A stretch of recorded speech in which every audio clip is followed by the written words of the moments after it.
Número 19. Empieza la búsqueda. El solitario planeta Haven, único de un solo sol en un sector de la galaxia que se extendía hasta el vacío intergaláctico, estaba asediado. Y lo estaba verdaderamente en el estricto sentido militar, ya que ningún área del espacio en el lado galáctico se hallaba a más de 20 parsecs de distancia de las bases avanzadas del Mulo. En los 4 meses transcurridos desde la fulgurante caída de la Fundación, las comunicaciones de Haven habían sido cortadas como una red bajo el filo de la navaja.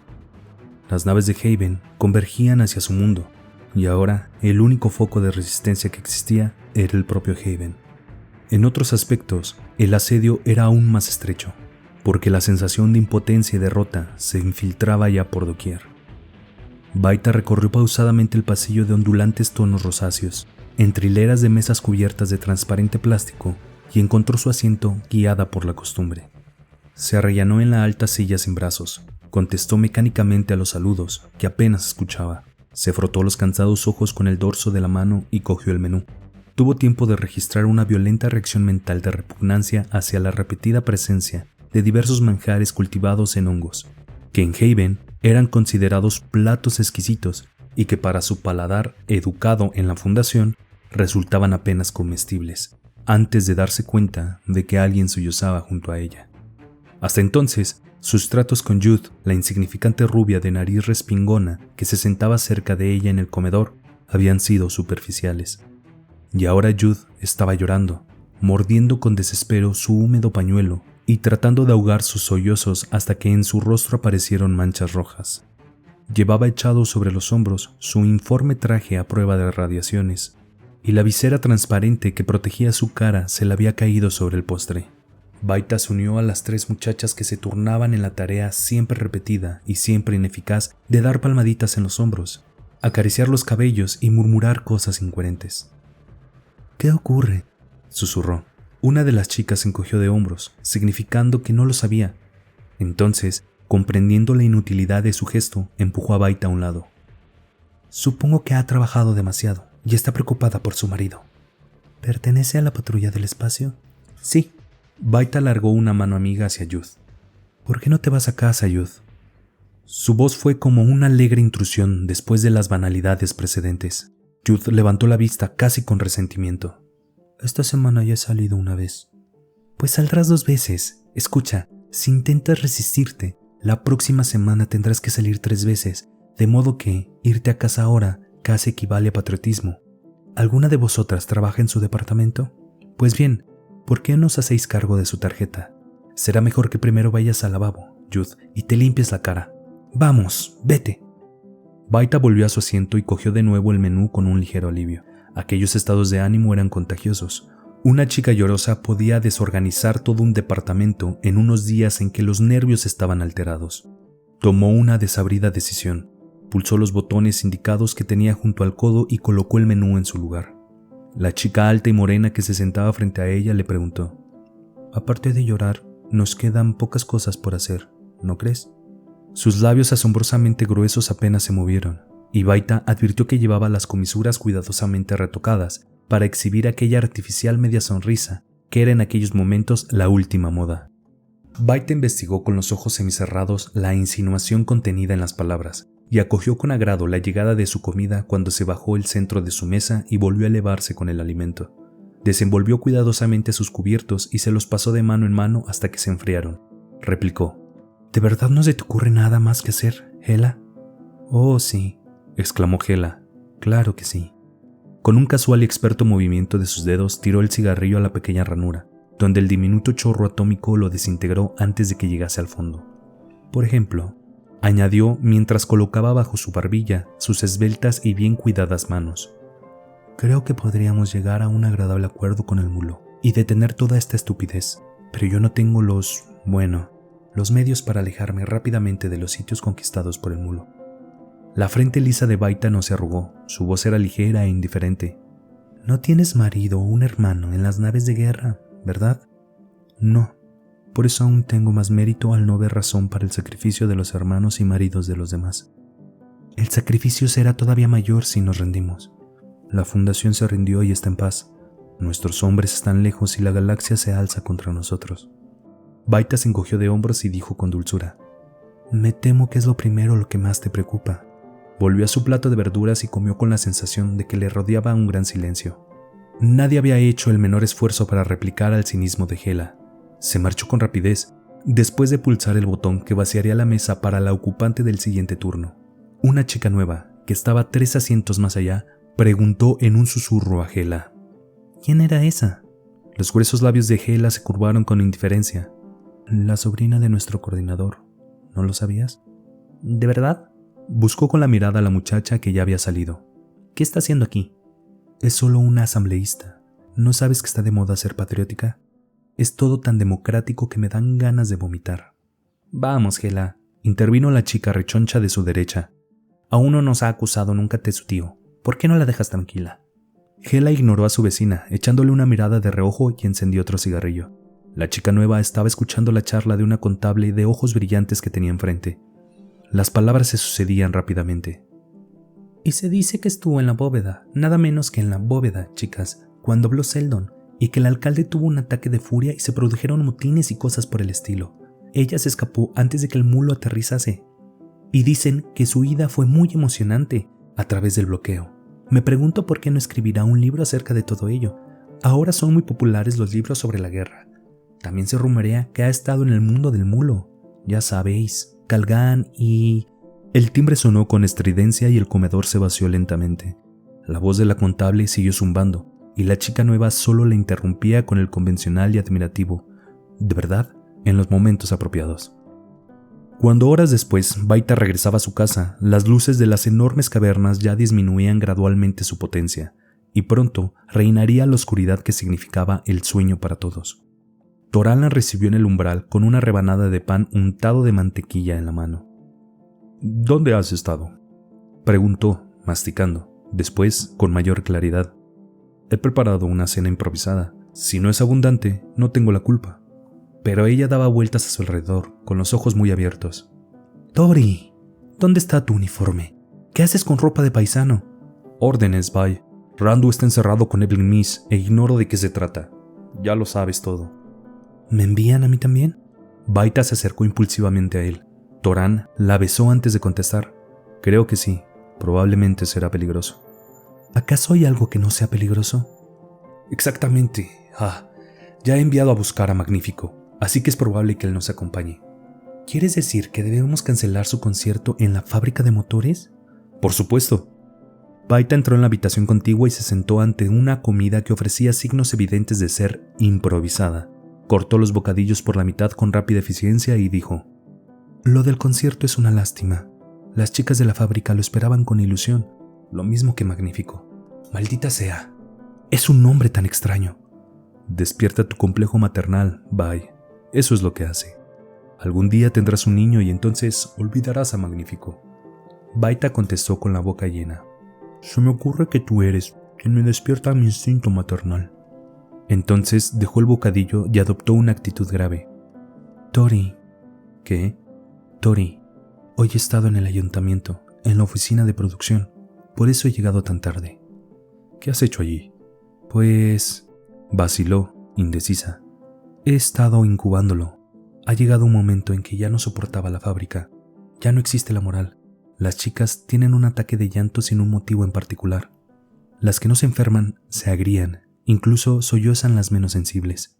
En mi sección, la producción ha descendido a una cuarta parte de lo que era cuando llegué, y ningún día acude toda la plantilla de obreras». «Está bien», dijo Torán. «Y ahora háblame de la oficina de producción. ¿Qué has hecho allí?». Formularon unas cuantas preguntas. Y ocurre lo mismo. Tori, lo mismo en todo Haven. Baja de la producción, sedición e indiferencia por doquier. El jefe de la oficina se limitó a encogerse de hombros. Después de que yo hiciera 1 hora de antesala para verle, y solo lo conseguí porque soy la sobrina del coordinador, y dijo que el asunto no es de su incumbencia. Francamente creo que no le importaba». «Vamos, Bai, no exageres». «No creo que le importase», repitió fieramente Baita. «Te digo que algo va mal. Es la misma horrible frustración que me saltó en la bóveda del tiempo cuando Seldon nos falló. Tú también la sentiste». «Sí, es cierto». «Pues aquí está de nuevo», continuó ella con salvaje ímpetu. Jamás seremos capaces de resistir al mulo. Incluso aunque tuviéramos el material, nos falta el valor, el espíritu, la voluntad. Tori, no sirve de nada luchar. Torá no recordaba haber visto nunca llorar a Baita, y tampoco lloró ahora, al menos no del todo. Pero Torán le puso con suavidad una mano sobre el hombro y murmuró: «Será mejor que lo olvides, cariño. Ya sé a qué te refieres, pero no podemos».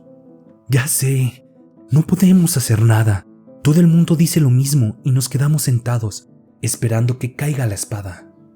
Volvió a dedicar su atención al bocadillo y al té, sin hacer ruido. Torán arreglaba las camas. Fuera, la oscuridad era completa. Randu, como recién nombrado coordinador, en realidad era un cargo de tiempos de guerra de la Confederación de Ciudadanos de Haven, ocupaba por propia elección una habitación del piso superior, tras cuya ventana podía reflexionar por encima de los tejados y jardines. Entonces, al extinguirse las luces de las cavernas, la ciudad no podía verse entre las sombras oscuras. Randu no quería meditar sobre este simbolismo.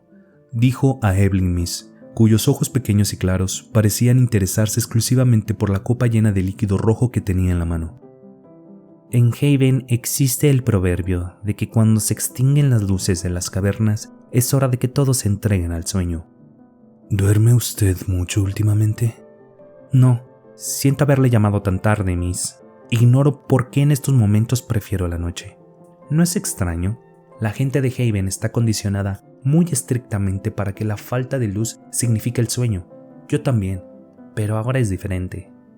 «Se está ocultando algo», dijo Miss en tono determinante. «Está rodeado de gente durante el periodo de vela y siente sobre usted sus miradas y sus esperanzas. No puede soportarlo y en el periodo de sueño se siente libre». «¿Usted también siente esta terrible sensación de derrota?» Evelyn Miss asintió lentamente con la cabeza. «Sí, es una psicosis masiva, un incalificable pánico de masas. Por la galaxia, Randu. ¿Qué espera usted? Tiene aquí a toda una civilización basada en la ciega creencia de que un héroe popular del pasado lo tiene todo planeado y cuida de cada detalle de sus vidas. La pauta mental así evocada tiene características ad religio, y ya sabe usted lo que eso significa». «En absoluto». A Miss no le entusiasmó la necesidad de una explicación. Nunca le había gustado dar explicaciones. Por eso gruñó, miró con fijeza al largo cigarrillo que enrollaba entre sus dedos y dijo: «Caracterizada por fuertes reacciones religiosas, las creencias solo pueden ser desarraigadas por una sacudida importante, en cuyo caso resulta un desequilibrio mental bastante completo. Casos leves, histeria, un morboso sentido de inseguridad. Casos graves, locura y suicidio». Randu se mordió la uña del pulgar. Cuando Seldon nos falla. O, en otras palabras, cuando desaparece nuestro escenario, en el que hemos descansado durante tanto tiempo. Nuestros músculos se atrofian y no podemos movernos sin él». «Eso es una metáfora torpe, pero cierta». «¿Y qué me dice de sus propios músculos, Evelyn?» El psicólogo filtró una larga bocanada de aire a través de su cigarrillo y dejó salir todo el humo. «Oxidados, pero no atrofiados. Mi profesión me ha procurado unos pocos pensamientos independientes». «¿Y atisba una salida?» «No, pero tiene que haberla. Tal vez Seldon no previó lo del mulo. Tal vez no garantizó nuestra victoria, pero tampoco garantizó nuestra derrota. El caso es que ha desaparecido del juego y nos ha dejado solos. El mulo puede ser vencido». «¿Cómo?» «Del mismo modo que se puede vencer a cualquiera, atacando con fuerza el punto débil. Escuche, Randu, el mulo no es un superhombre. Si le vencemos, todo el mundo lo verá por sí mismo. Sucede que no le conocemos y las leyendas se amontonan rápidamente. Se dice que es un mutante. ¿Y qué? Un mutante significa un superhombre para los ignorantes de la humanidad. Pero no es eso en absoluto. Se ha estimado que diariamente nacen en la galaxia varios millones de mutantes. De estos millones, todos menos un 1 o un 2% pueden ser detectados solamente por medio de microscopios y de la química. De este 1 o 2% de macromutantes, es decir, los de mutaciones que pueden ser detectadas a simple vista o por la mente, todos menos un 1 o un 2% son monstruos destinados a los centros de diversión, los laboratorios y la muerte. De los pocos macromutantes cuyas diferencias constituyen una ventaja, casi todos son curiosidades inofensivas, raros en un solo aspecto. normales y a menudo subnormales en la mayoría de los otros. ¿Lo comprende, Randu? Sí, pero ¿qué me dice del mulo? Suponiendo que el mulo sea un mutante, daremos por sentado que posee algún atributo, indudablemente mental, que puede utilizarse para conquistar mundos. En otros aspectos, debe tener imperfecciones, las cuales habremos de localizar. No sería tan misterioso, no rehuiría tanto a los demás si estas imperfecciones no fueran aparentes y fatales, suponiendo que sea un mutante. ¿Existe una alternativa? Podría existir. La evidencia de la mutación se debe al capitán Hunt Preacher, de lo que era el servicio secreto de la Fundación. Sacó sus conclusiones partiendo de las débiles memorias de los que pretendían conocer al mulo o alguien que podía haber sido el mulo, en su infancia y primera niñez.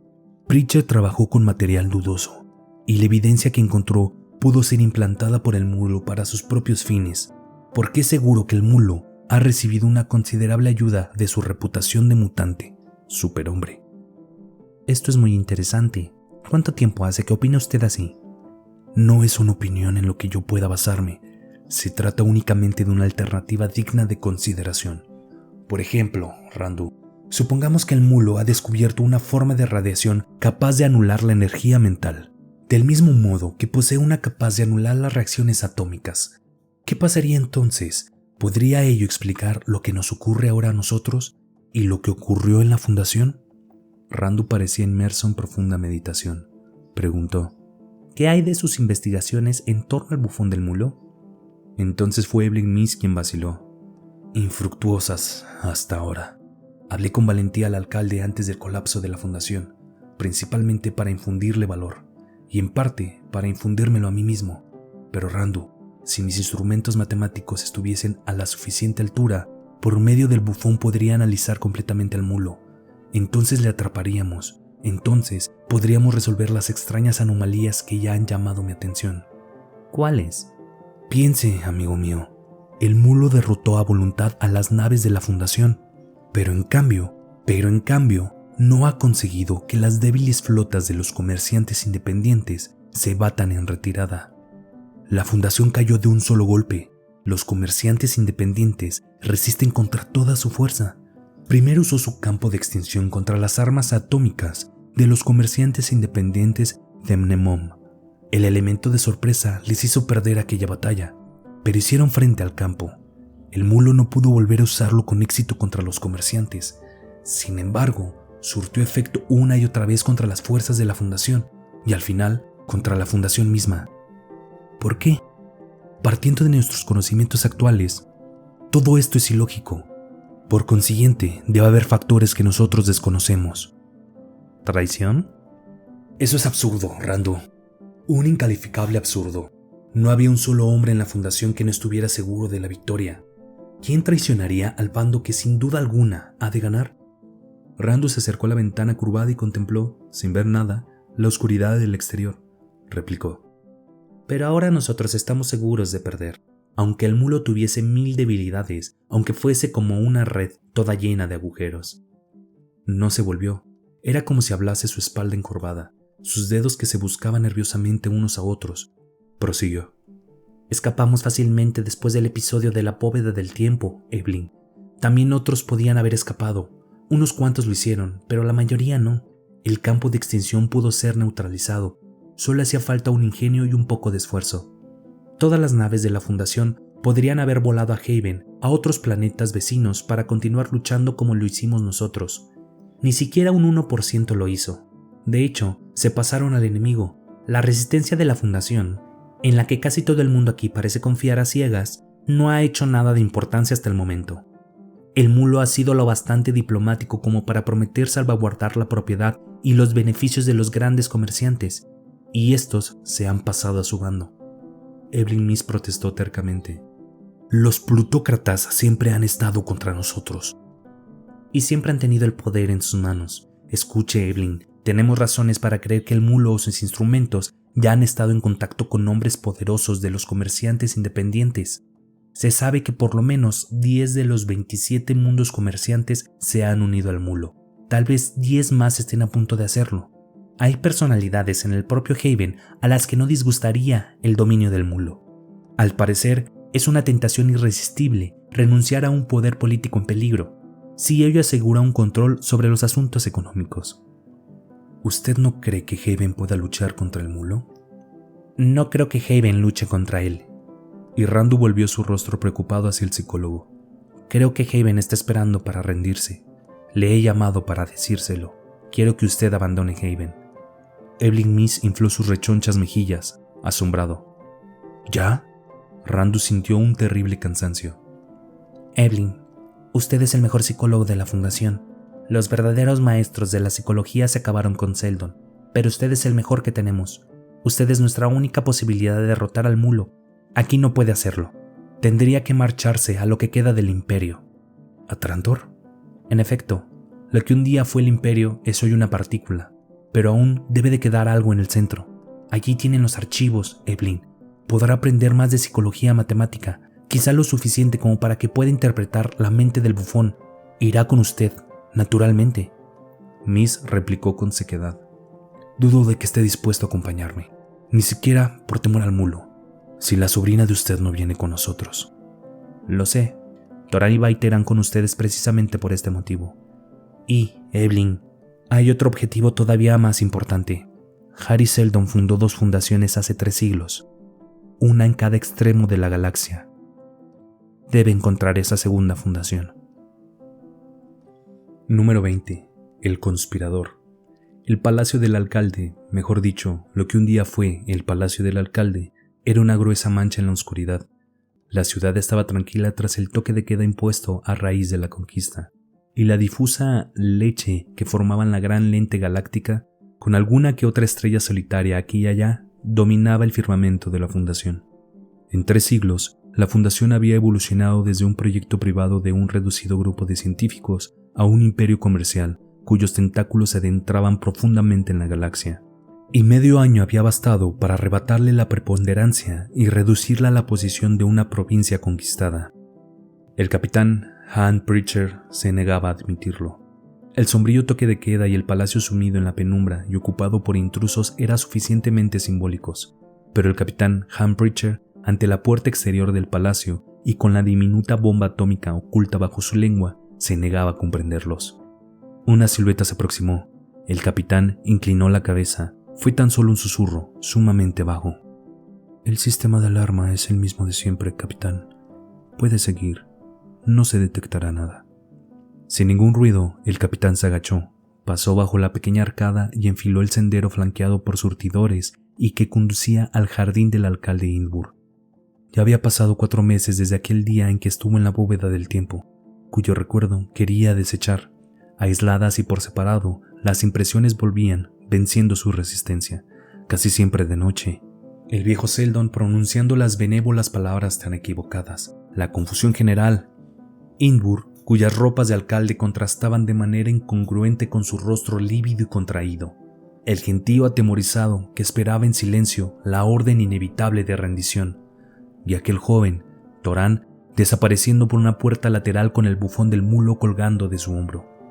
Y él mismo, saliendo al final sin saber cómo y encontrando su coche inutilizado, abriéndose paso a través de la multitud que ya abandonaba la ciudad, desorientada, hacia un destino desconocido, dirigiéndose a ciegas hacia las diversas ratoneras que habían sido el cuartel general de una resistencia democrática, cuyas filas se habían ido debilitando y diezmado a lo largo de 80 años. Y las ratoneras estaban vacías, y al día siguiente se hicieron momentáneamente visibles en el cielo unas extrañas naves negras que se hundieron suavemente entre los apiñados edificios de la ciudad vecina. El capitán Han Preacher sentía una sensación de impotencia y desesperación conjuntas. Empezó a viajar incansablemente. En 30 días cubrió casi 300 kilómetros a pie, cambió su traje por las ropas de un obrero de las fábricas hidropónicas, al que encontró muerto en la cuneta, y dejó crecer la barba, de un intenso color canela, y encontró lo que quedaba de la resistencia. La ciudad era Newton, el distrito, un barrio residencial que había sido elegante y que ahora ofrecía un aspecto mísero. La casa, una de tantas que bordeaban la calle, y el hombre, un individuo de ojos pequeños y largos huesos que mantenían los apretados puños en los bolsillos y cuyo cuerpo delgado bloqueaba el umbral. El capitán murmuró: Vengo de Miran. El hombre contestó a la consigna con expresión sombría. Miran se ha adelantado este año. El capitán replicó. Igual que el año pasado.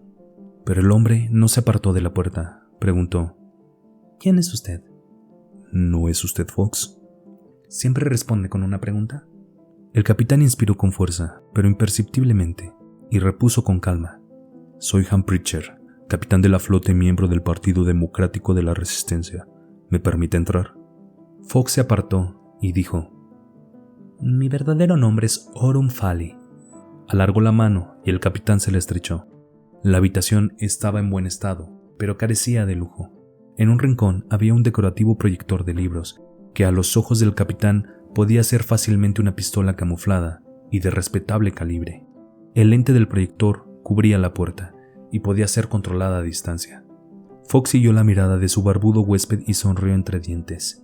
Dijo, en efecto, pero solo servía en los tiempos de Innsbruck y sus vampiros con corazón de lacayo. No serviría de gran cosa contra el mulo, ¿verdad? Nada puede ayudarnos contra el mulo. ¿Tiene usted hambre? Los músculos del rostro del capitán se contrajeron bajo la barba y asintió con la cabeza. Solo tardaré un momento, si no le importa esperar. Fox sacó unos botes de un armario y colocó 2 frente al capitán Pritchard. Mantenga un dedo sobre ellos y rómpalos cuando estén lo bastante calientes. Mi regulador de calor está estropeado. Cosas como esta nos recuerdan que estamos en guerra, o estábamos, ¿verdad? Sus rápidas frases eran alegres en su contenido, pero el tono era cualquier cosa menos jovial y sus ojos revelaban una profunda concentración. Se sentó frente al capitán y observó. No quedará más que una pequeña quemadura en el lugar donde está sentado si hay algo en usted que no me gusta. ¿Lo sabe? El capitán no contestó. Los botes se abrieron con una ligera presión. Fox exclamó. ¡Guisado! Lo siento, la cuestión alimenticia es un problema. Lo sé, repuso el capitán, que empezó a comer con rapidez, sin levantar la vista. Fox dijo. Le he visto a usted antes. Estoy intentando recordar y estoy seguro de que no llevaba barba. Hace 30 días que no me he afeitado. Y entonces añadió con fiereza. ¿Qué quiere usted? Le he dicho la contraseña y me he identificado. El otro hizo un ademán con la mano. Oh, admito que sea usted Pritchard, pero hay muchos que conocen la contraseña y pueden identificarse, y están con el mulo. ¿Ha oído hablar alguna vez de Lebau? Sí. Está con el mulo. ¿Cómo? ¿Él? Sí, era el hombre a quien llamaban rendición, ¿no? Los labios de Fox se contrajeron en una sonrisa silenciosa y forzada. También Willing está con el mulo, y Garre, y Not, nada menos que con el mulo. ¿Por qué no Pritchard, ¿Cómo puedo saberlo? El capitán se limitó a mover la cabeza. Pero no importa, dijo Fox en voz baja. Si Not se ha pasado a ellos, debe de tener mi nombre, de modo que si usted dice la verdad, corre más peligro que yo por haberle recibido. El capitán había terminado de comer. Se apoyó en el respaldo de su asiento. Si aquí no tiene ninguna organización, ¿dónde puede encontrar una? La fundación puede haberse rendido, pero yo no. Ya, no podrá vagar siempre de un lado para otro, capitán. En estos días, los hombres de la fundación han de tener un permiso para viajar de una ciudad a otra, ¿lo sabía? Y también tarjetas de identidad.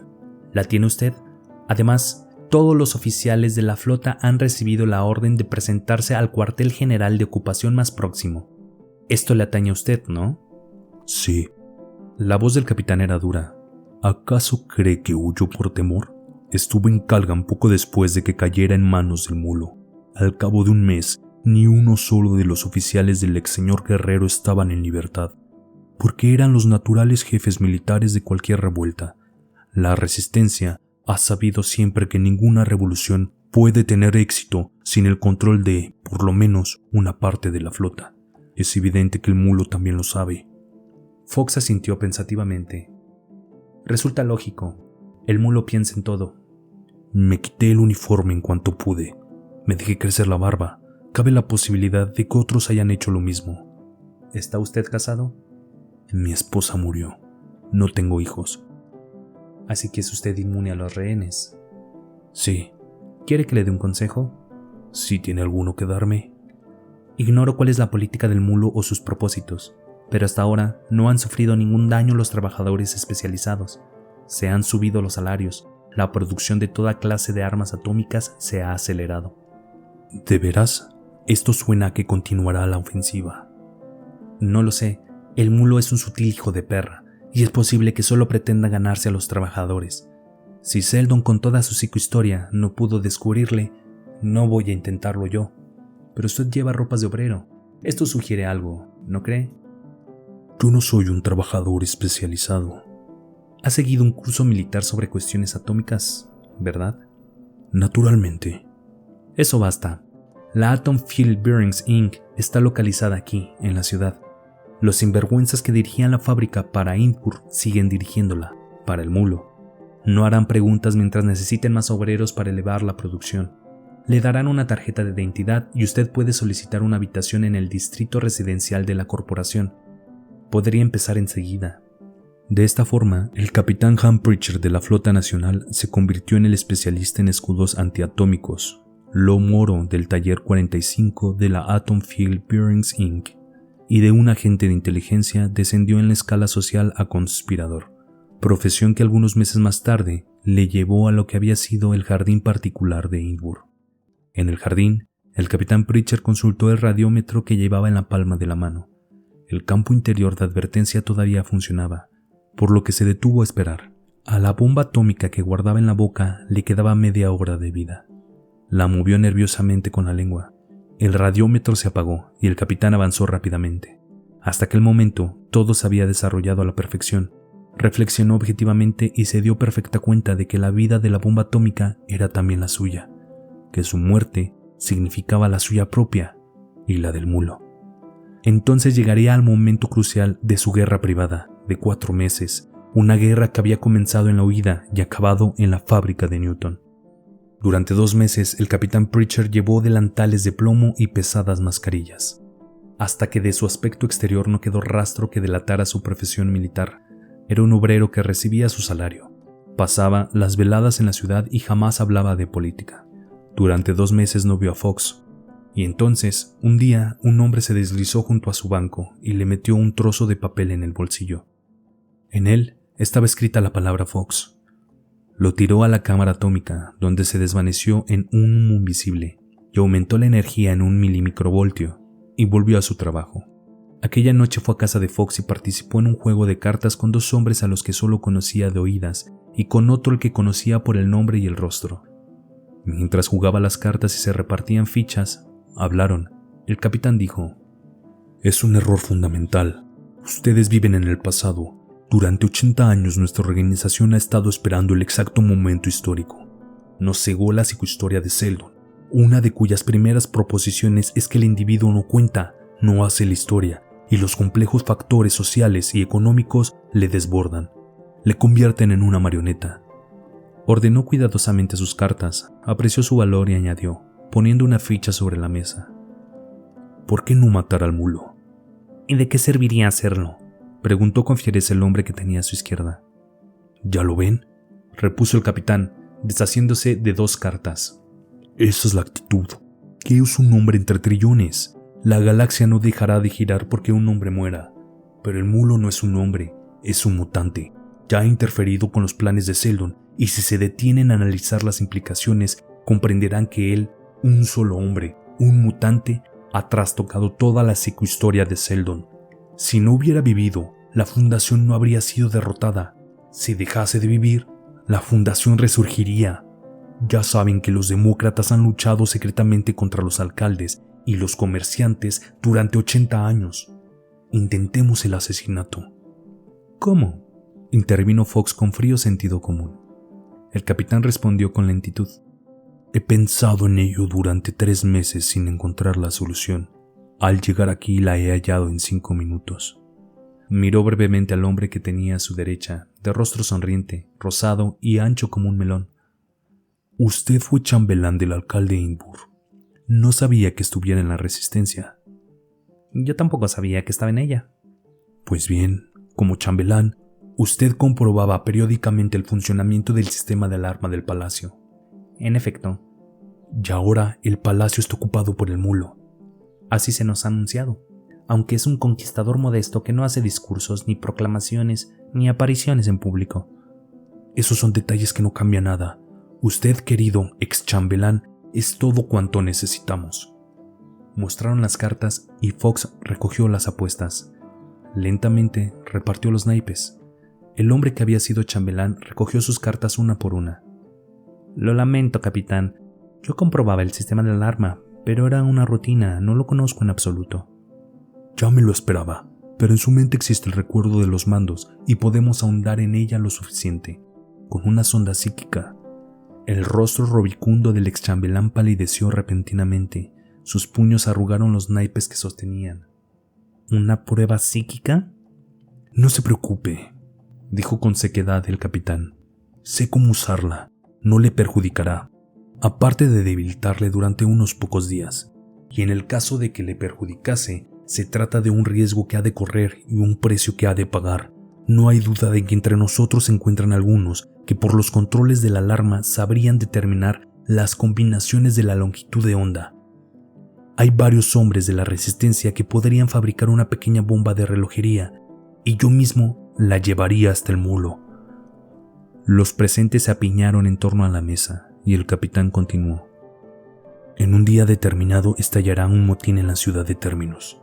En las proximidades del palacio no habrá lucha, solo un alboroto, tras el cual todos huirán. Lo importante es atraer a la guardia del palacio, o por lo menos distraerla. Desde aquel día se iniciaron los preparativos, que duraron un mes, y el capitán Ham Pritchard de la Flota Nacional dejó de ser conspirador para descender aún más en la escala social y convertirse en asesino. El capitán Pritchard, asesino, se encontraba en el mismo palacio y estaba muy satisfecho de sus dotes de deducción. Un completo sistema de alarma en el exterior significaba una guardia reducida en el interior. En este caso, quería decir que no había ni un solo guarda. El plano del palacio estaba claro en su mente. Era como una sombra deslizándose por la rampa alfombrada. Cuando llegó arriba, se aplastó contra la pared y escapó. Tenía ante sí la pequeña puerta cerrada de una habitación privada.